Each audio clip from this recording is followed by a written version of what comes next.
Hi, I'm Greg Tardy, and you're watching Time to Connect.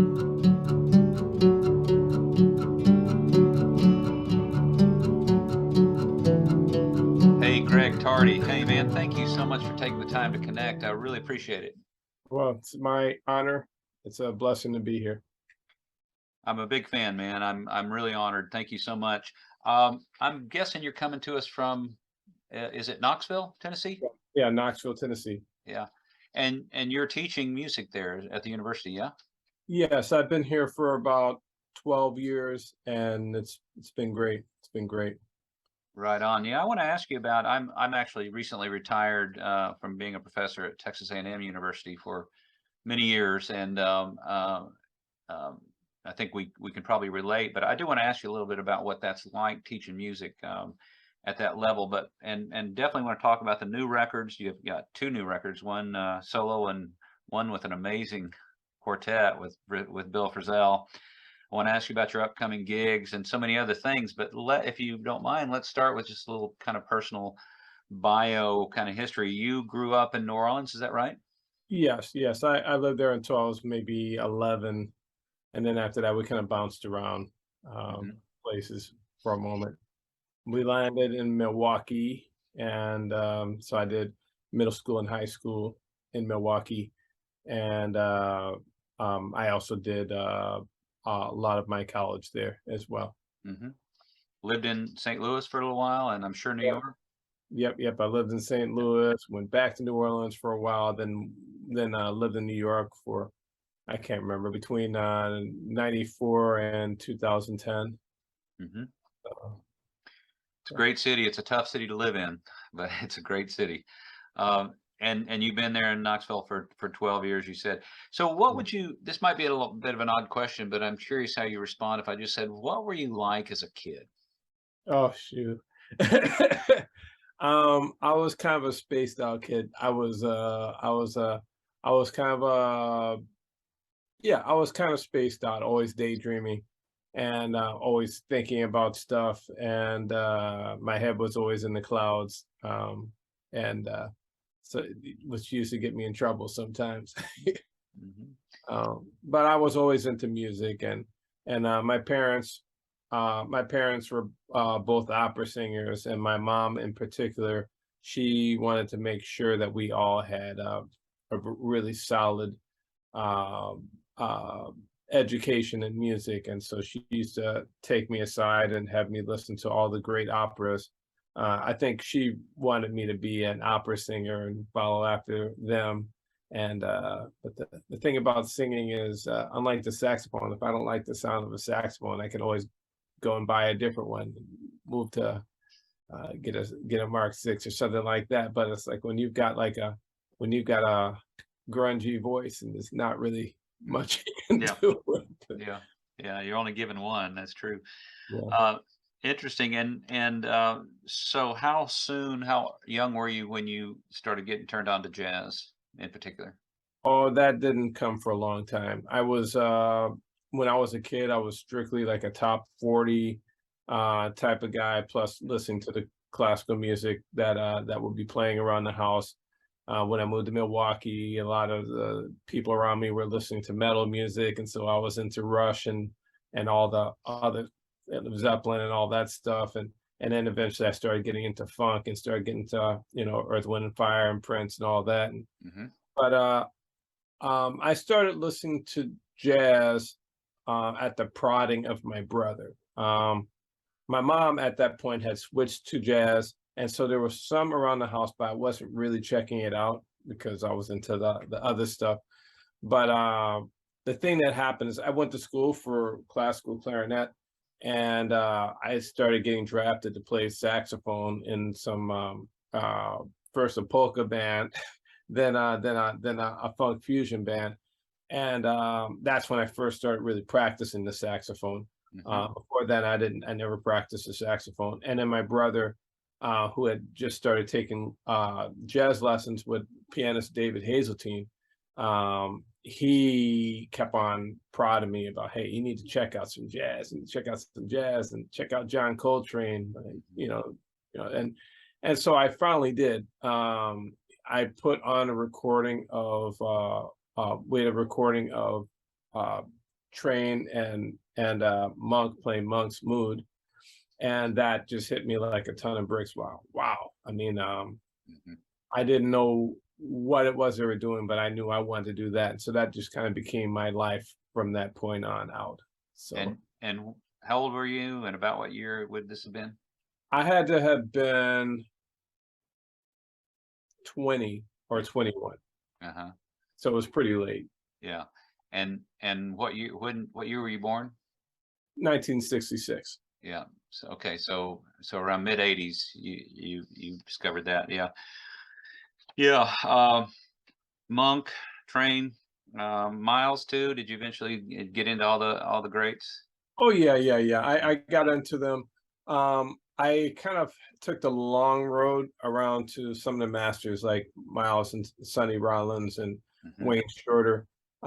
Because since I was like more of a classical head, Yeah. I was always looking for people that were like playing super clean and super precise. Mm-hmm. That was the way I thought back then. Hmm.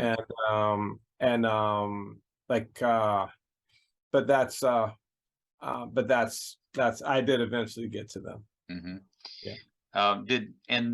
Did you go through a period, this would have probably been, about 12, 13 years earlier than that, that the fusion thing really started happening with McLaughlin and Chick Corea and Weather Report. Did you go through a period where you picked those guys up and kind of got into Oh, that? yeah. Yeah. I was definitely into them, and I was into the Brecker brothers, Hmm.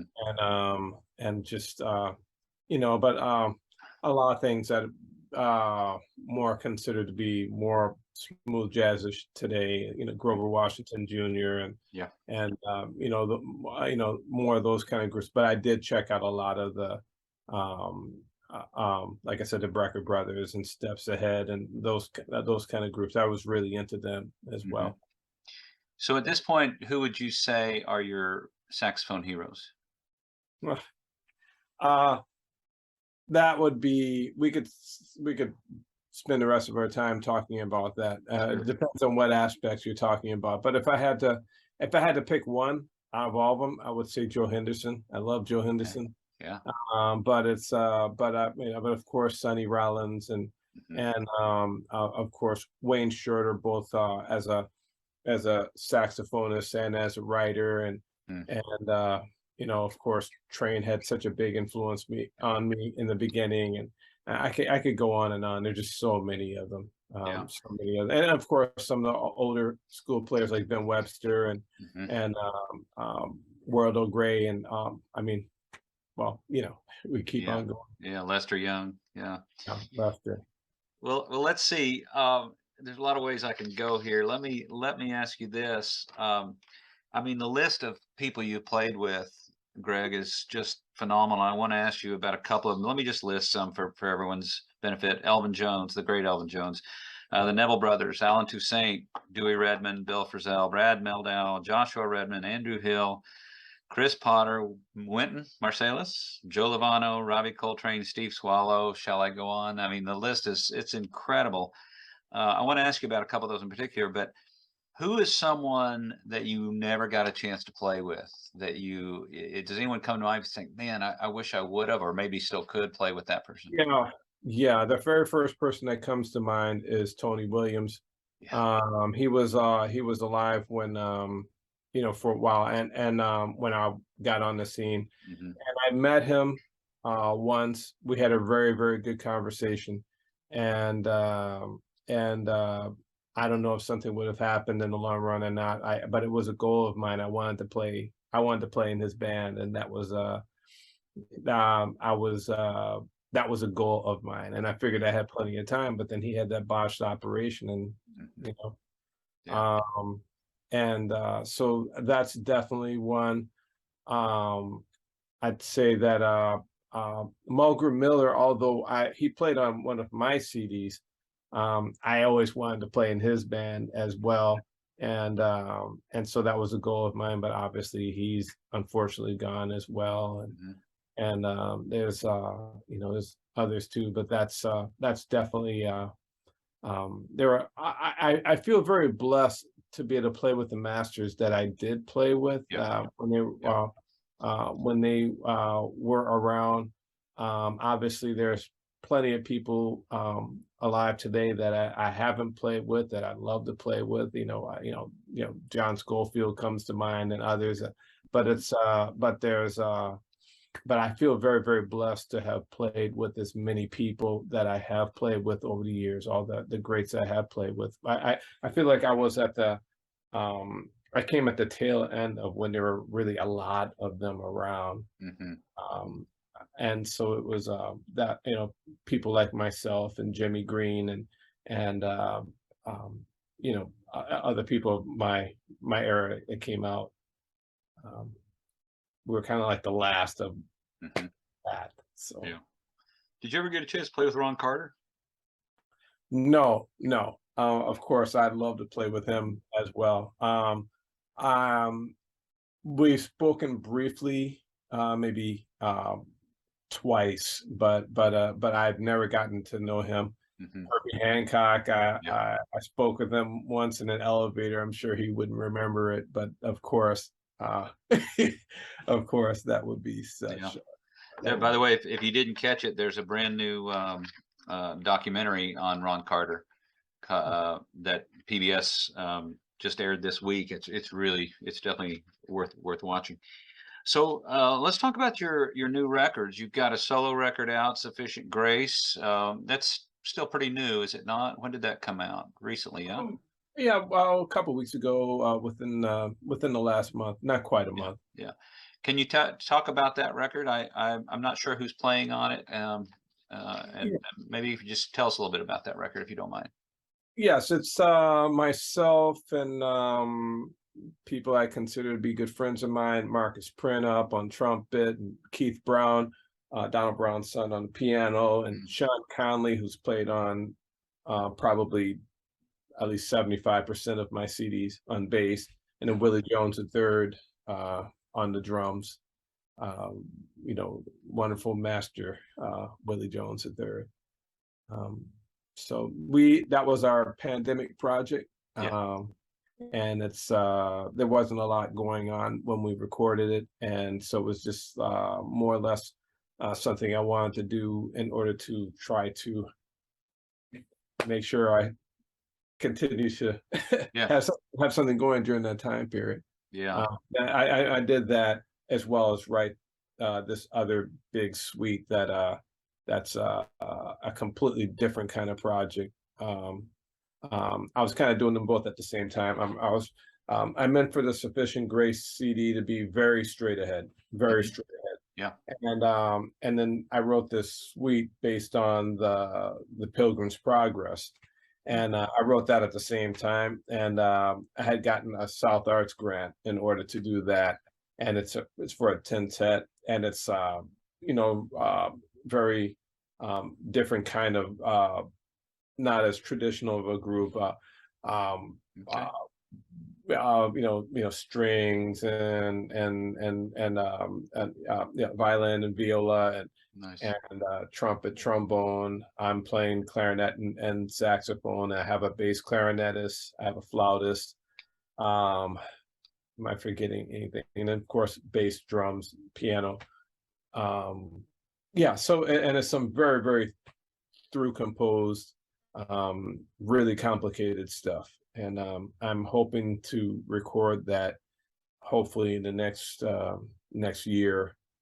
Just gotta find the funding for that. But Yeah. it's but I basically I worked on both of these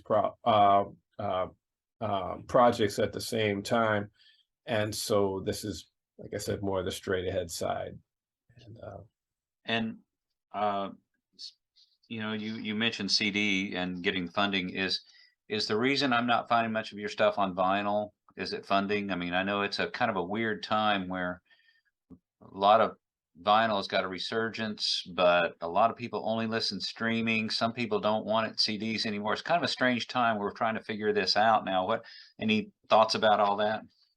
Yes, as far as I know, I only have two CDs that are available, or two projects that are available on vinyl, and one of them is a long time ago when I was on Impulse. We did Yeah. Serendipity, and I know in Europe and I only know about it because someone told me about it, but they said they found the vinyl copy of it over in Europe.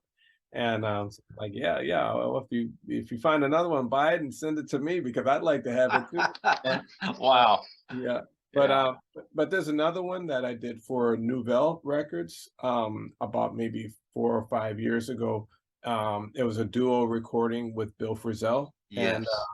and that's something that I'm hoping to get out on CD within the next year as well. Good. And it's and so that's so those are the only two that those are the only two that I know that are available What on the vinyl. what do you think though about, I mean, obviously the convenience of streaming is it's great. You know, it's hard to complain about it. And I'm not so much making a judgment as I am.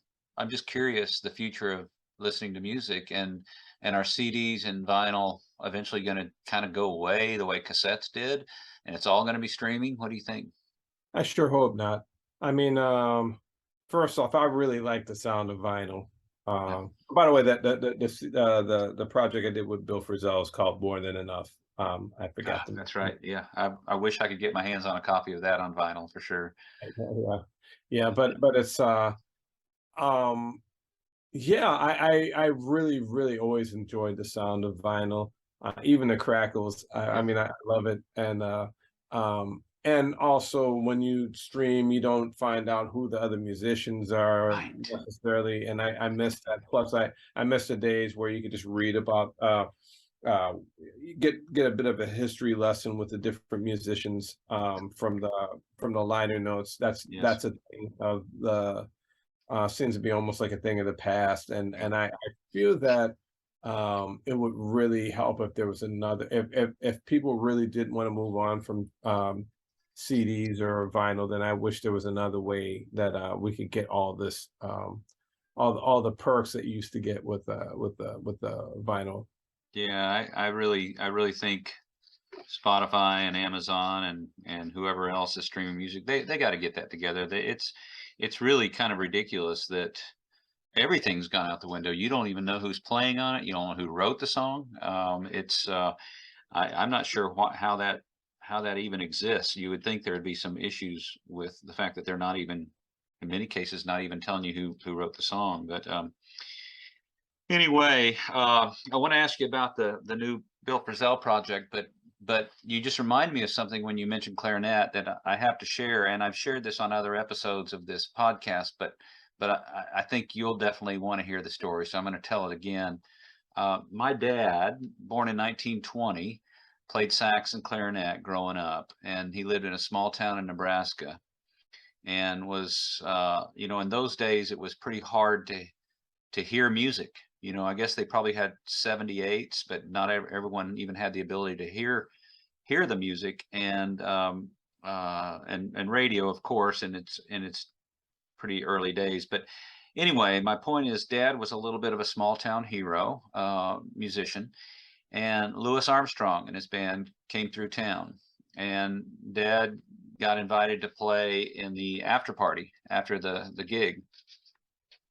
So it was both the highlight of his music career, as you can imagine, playing with Louis Armstrong, and it ended his music career because Greg, he was so intimidated by it, by these guys, and he said he really didn't understand until he sat and played with them, that he said, I'll never, I can't play at that level, and I don't think as hard as I ever want to work I ever could.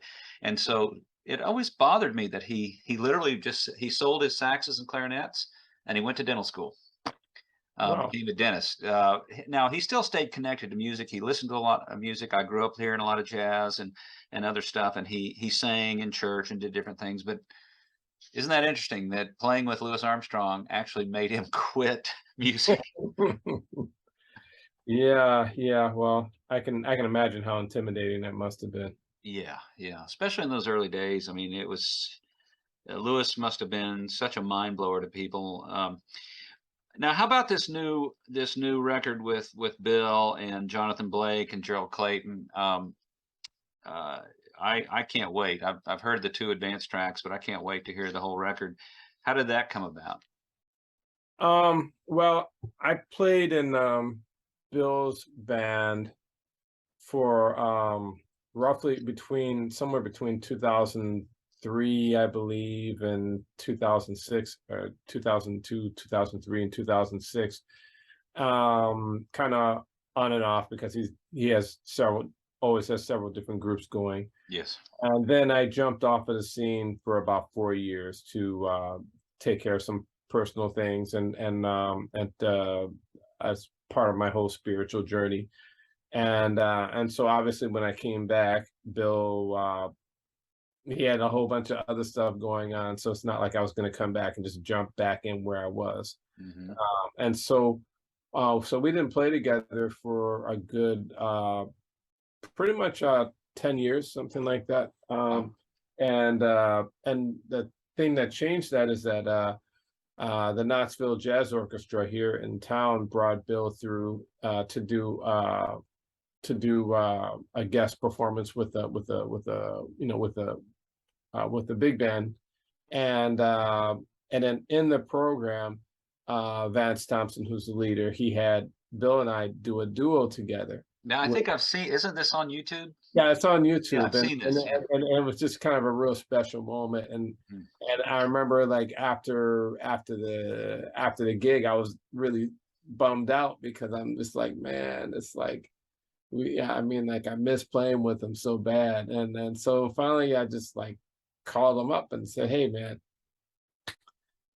I'd like to do a duo project. I don't know where the money's going to come from. I don't know how we're going to do this, but I want to do a duo project because I just want to play with you again. Mhm.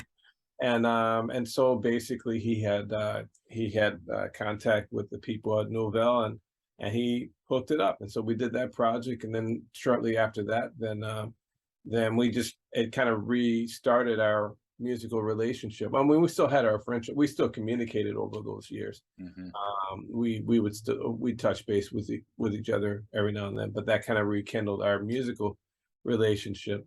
And so we started doing various things together before the pandemic, and then during the pandemic, he told me he was writing all this music, and he talked about how it'd be great to actually record it, and then once the pandemic ended, that's he hooked it up. So that's where this came from as far as um, uh, where he and I Mhm. our roles in it. So, and Was I'm very, very thankful because we have a lot of performances coming up Yeah. the next year, and he's one of my favorite musicians and one of my favorite people. And so um, it's really such an awesome blessing every time I get to do something with him. So. He is truly special. Is now are you said you got tour dates coming up. Is it tour dates just with Bill, or are you guys going to tour that quartet? It's gonna be the quartet. It's gonna be the quartet, Wow, and then there's other man. there's something that we're doing in December at the Blue Note, and I'm not sure exactly what the group will be with that. Okay. I'm not completely sure what the group will be on that, but that will be it'll be fun Yeah. regardless. But we just did the Vanguard a couple of like maybe about 2 months ago, and that was I mean it was fun. Unfortunately, Bill wound up getting COVID about Yes. partway through, and so Christian McBride subbed for him the rest of the time. There was one day that Joe Martin came in and did it. Yeah. And those were fun as well. Yeah. But we've got a lot more things coming up. So. Right on. Had you played with Johnathan or Gerald before this project? Yes, Jonathan and we played in various people's gigs. Gotcha. He's played on um, maybe a couple, one or two of my gigs, and we did a bunch of things with Omer Avital in a certain season. Uh-huh. Gerald and we only played together once before, and it was a very it was actually in a homeless shelter of all places. Wow. Okay. And so that was the only time that Gerald and I had ever played together. And so, but he's such a beautiful Amazing. musician, and Yeah. both of them, they're Yeah. such wonderful musicians, and they the thing I like about both Gerald about both of them is they both have they're both very multilingual musicians. If I can, Gerald and Jonathan, as well as Bill, they can go a lot of different Yeah. directions, Yeah. and they can play with a lot of subtlety, or they can come right in your face. They can play very I mean, just the whole traditional. They can play very modern. They have things that are very unique to themselves, things that are essentially just them. Hmm. That those are the kind of musicians I love to play with the most. The ones that have a very, very strong foundation in the tradition, but yet can go a lot of different directions and have Yeah. something to say that's unique. Yeah. Well, I'm sure looking forward to that. I will do whatever I can to get out to see that quartet because I'm a big fan of all four of you, and I just think that's a pretty special combination there. Um, let's see. I want to ask you about Monk, especially as a teacher, at a university, because Monk is one of those people that I've just been pretty fascinated with for a long time. And one of the unique things to me about Monk is his music is so distinctive. His compositions, I mean, it's Monk. And I don't have a trained ear, but I don't necessarily feel that with some of the other masters. I don't necessarily always know that it's a Coltrane composition or a Miles Davis composition, but with Monk, it's Monk. Oh Uh, yeah. and what maybe you can help me understand that a little bit from with my layman understanding. What is it about Monk's compositions that are so unique? Um, I think that I look at it a bunch of different ways. I mean, part of it could be the um, his attention to rhythm and syncopation. That's very unique. And um, so I look at combined with his use of these intervals along with the melody. He'll be playing seconds, or he'll be playing like ninths, and he'll be playing a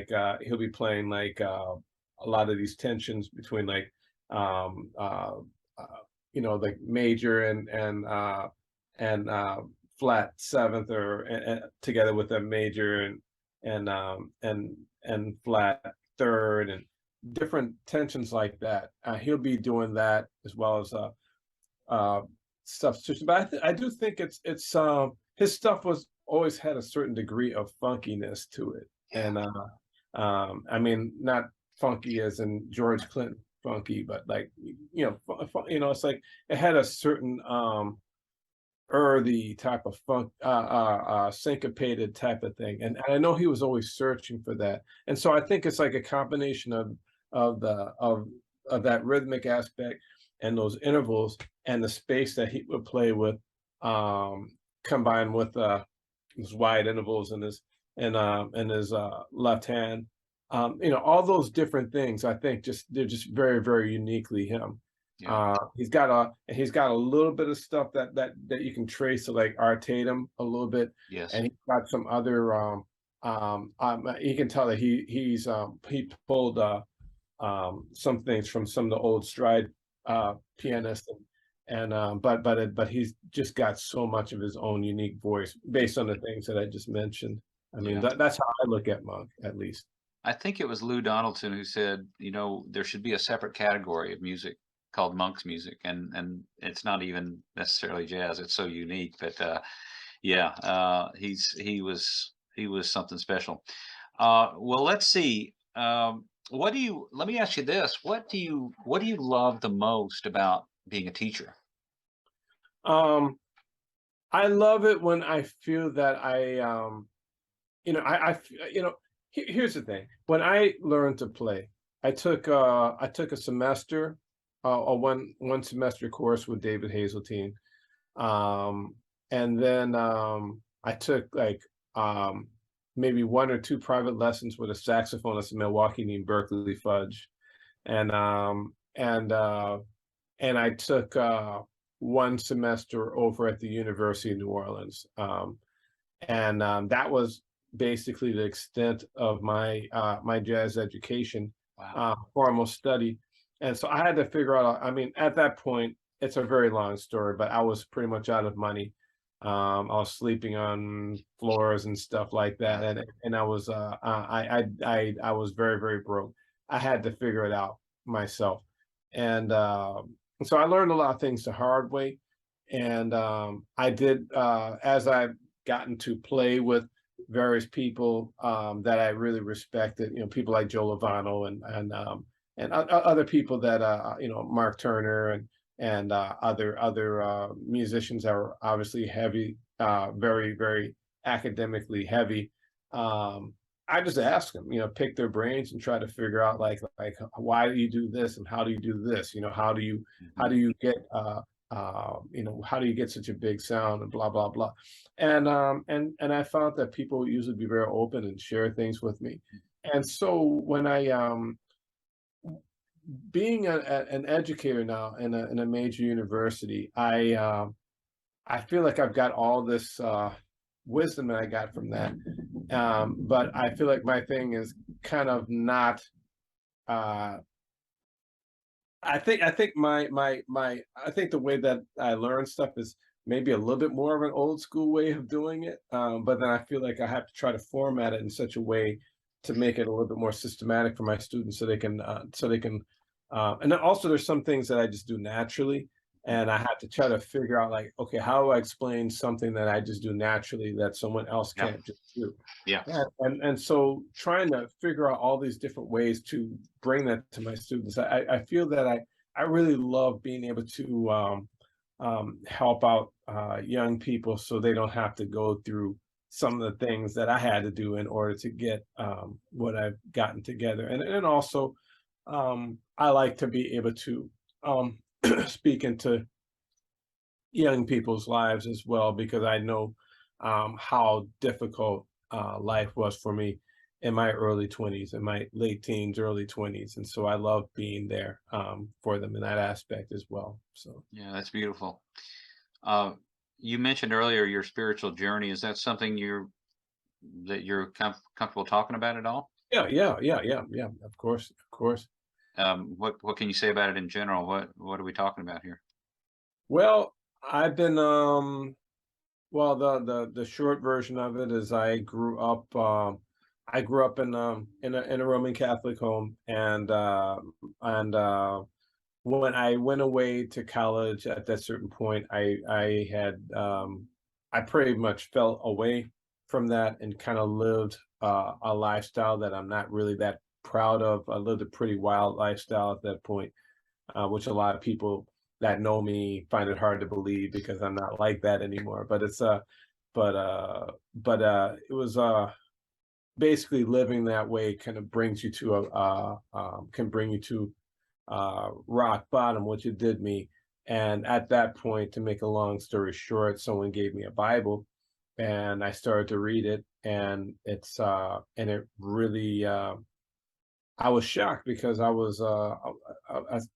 considered myself to be a Christian all my life, but I never knew this, I never knew that, I never knew Right. this, and so it became this searching process that took place over several years, and then when I met my wife, and there's a long scenario that brought her and I together, and we decided that we were going to seek him out together or seek out a spiritual journey together, and she was leaning more towards Buddhism at the time, and we just, you know, we check out different churches and come home and read Dalai Lama books and things like that. We were checking out a bunch of different things, and then at a certain point, I just finally became completely convinced that the claims about Jesus, what the Bible says about Jesus, and I embraced it. I gave my life completely to Jesus in 1996, and I haven't looked back.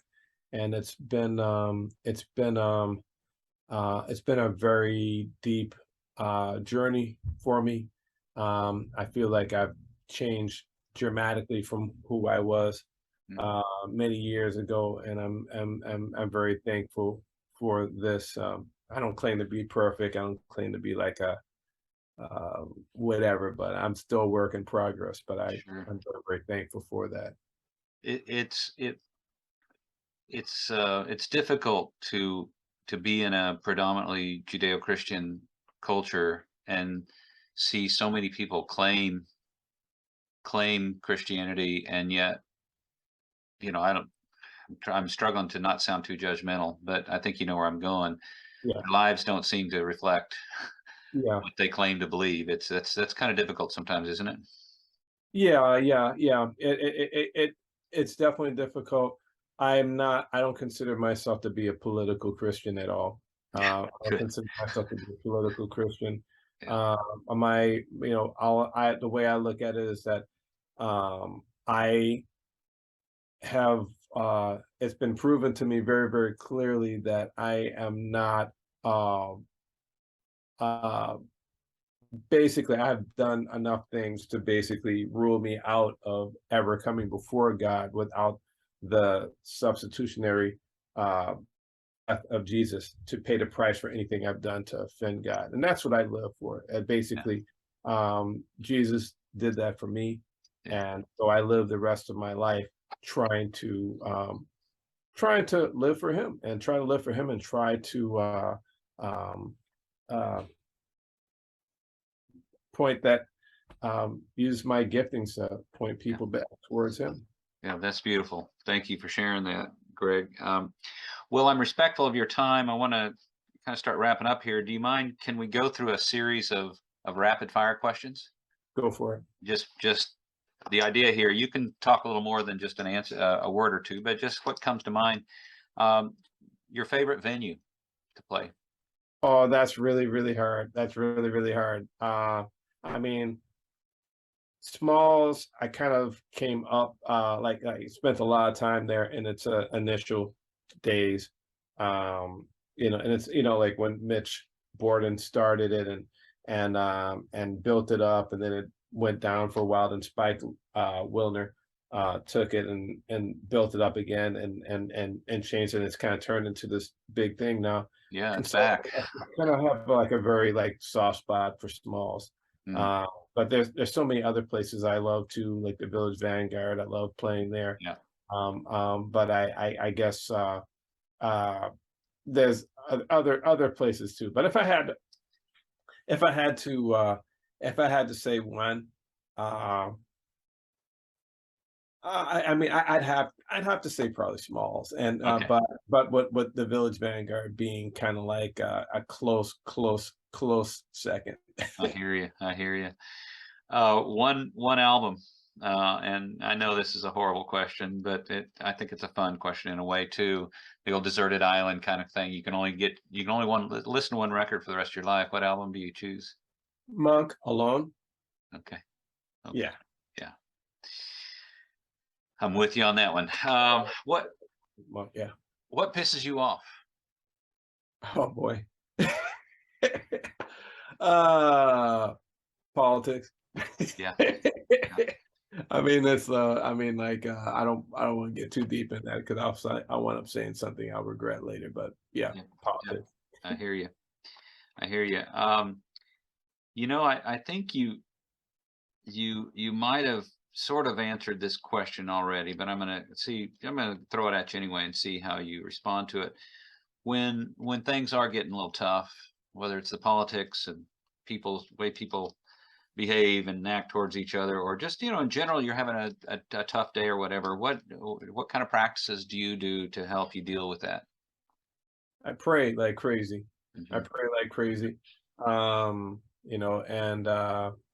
yeah, I pray. I Hmm. spend time in the Word of God.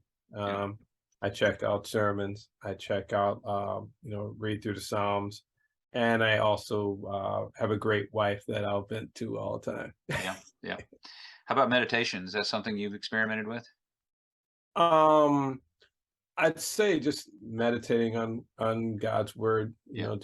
Just thinking about like how can I relate this in my life and Yeah. how can or just really looking up at the uh like Really looking up at the nature and really looking at like, man, like God made all that, Yeah. God made all that, made all the stars and all these universes and stuff. And so if he can do all that, then like all my problems, it's like Yeah. that's easy for him. Yeah.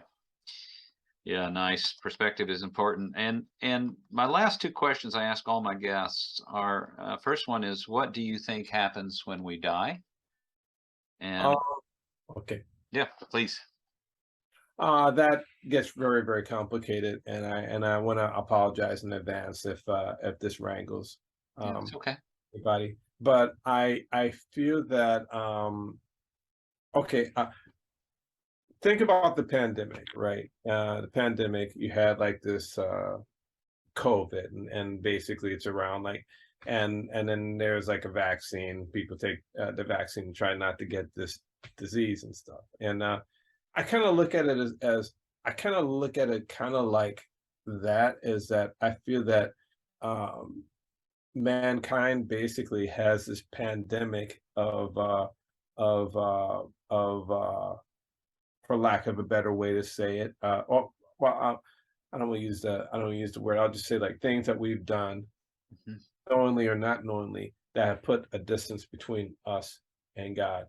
Mhm. And I believe that Jesus has